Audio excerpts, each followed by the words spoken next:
In the churning chaos of the underworld, a tremor rippled through the fetid air.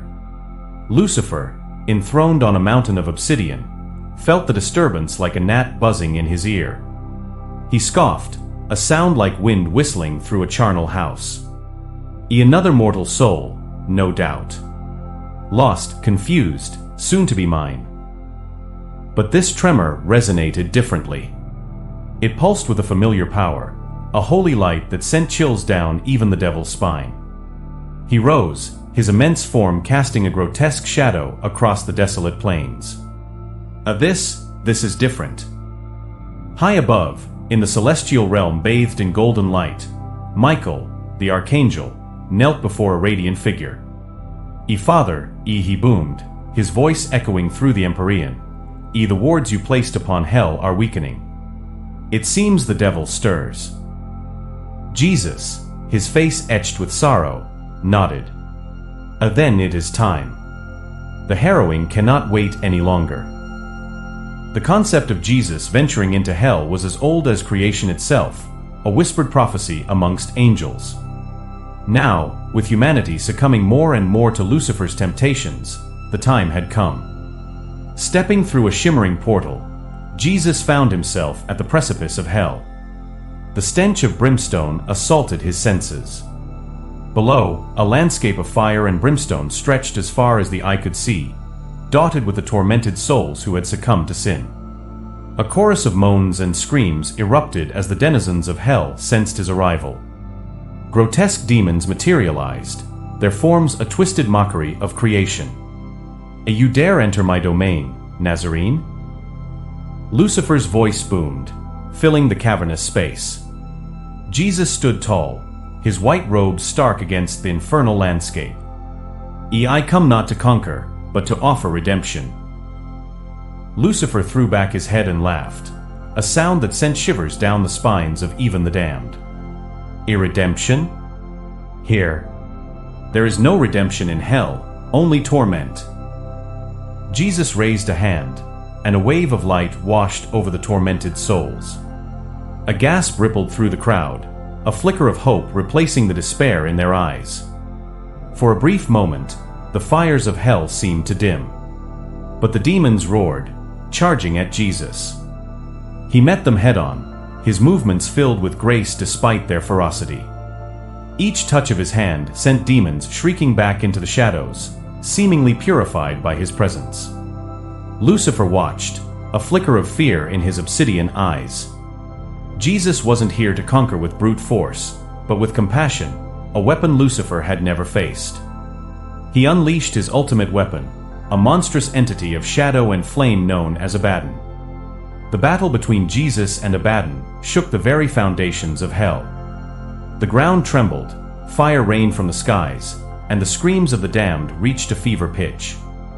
But Jesus fought with unwavering resolve, his love radiating brighter than the fires of hell. Finally, with a mighty blow that resonated through the underworld, Jesus banished Abaddon back into the abyss. The tremors subsided, leaving an eerie silence in their wake. Lucifer, his power waning with each tortured soul touched by Jesus' light, let out a roar of defiance. You cannot win here, Nazarene. This is my domain. Jesus looked at him with a look of pity, a profound sadness that echoed the sorrow of every fallen angel. This is not your domain, Lucifer. It is a place of suffering born from choices freely made. But even here, there is hope.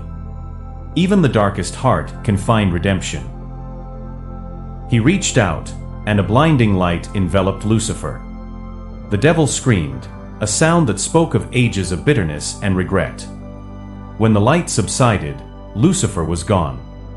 In his place stood alone, broken angel, racked with a sorrow older than time. Jesus turned to the souls of hell. With a touch, a whisper, a look of compassion, he began the long, arduous task of offering them a chance at redemption. The harrowing wasn't a swift victory, but a patient act of love.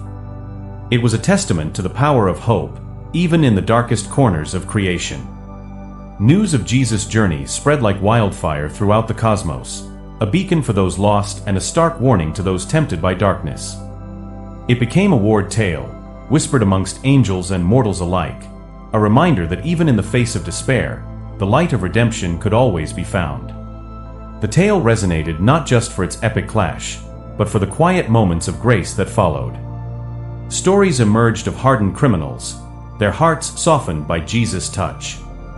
Greedy souls, their avarice replaced by a newfound appreciation for simple things.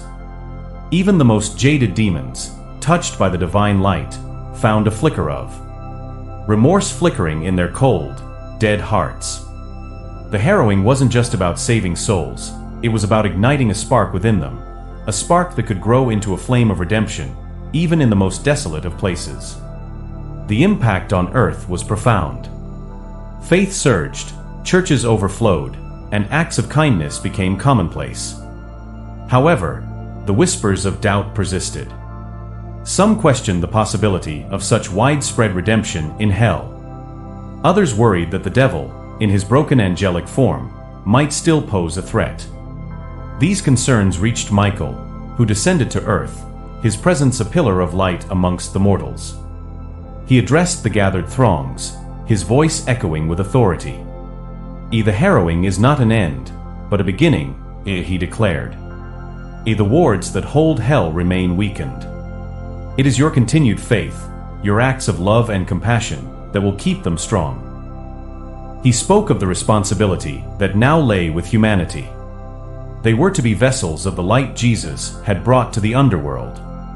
Their acts of goodness, big or small, would bolster the wards, keeping hell at bay. The message resonated. A new movement arose, the Wardens of Hope. Ordinary people dedicated themselves to spreading kindness, fighting injustice, and upholding the ideals Jesus embodied. Their combined efforts formed a powerful barrier against the darkness, a testament to the enduring power of good. But the battle was far from over. Deep within the bowels of hell, a stirring began. The broken angel, once Lucifer, stirred from his sorrow. He felt a hollowness where his malice once resided, replaced by a faint echo of the love he had spurned.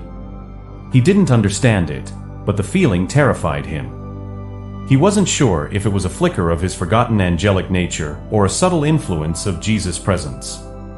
Whatever it was, it gnawed at him, a constant reminder of what he had lost.